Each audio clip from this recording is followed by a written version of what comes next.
Boycott boycott boycott, सभी जगह यही शब्द ट्रेंड कर रहा है।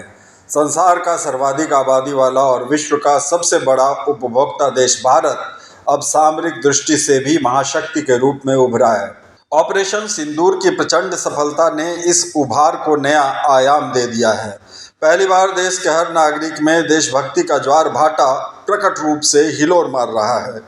जन जन के देश प्रेम के इसी हिलोर में तुर्की और अजरबैजान की आर्थिक स्थिति हिचकोले खाने लगी है।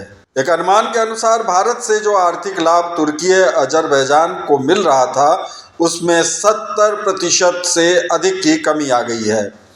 आज दिल्ली सहित देश के 17 राज्यों के व्यापारियों ने बैठक कर तुर्की और अजरबैजान के सामानों को अपनी व्यापारिक गतिविधियों से निकाल बाहर करने का निर्णय ले लिया है।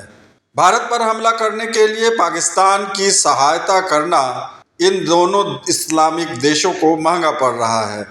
प्रधानमंत्री नरेंद्र मोदी ने भी राष्ट्र के नाम संबोधन में स्पष्ट रूप से कहा है कि टेरर और ट्रेड एक साथ नहीं चल सकते।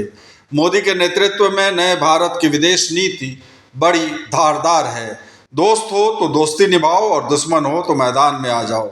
छिपकर वार करने की फितरत भारत की नहीं है, लेकिन 4 दिन के संघर्ष में जिन जिन देशों ने छिपकर धर्म की ओट लेकर या व्यापार को आधार बनाकर भारत पर आक्रमण में पाक परस्ती की है, उन्हें तो खामियाजा भुगतना ही पड़ेगा। फिलहाल 2 पाक परस्तों को आर्थिक मोर्चे पर धोबिया पछाड़ देने के लिए भारतवासियों ने कमर कस लिया है।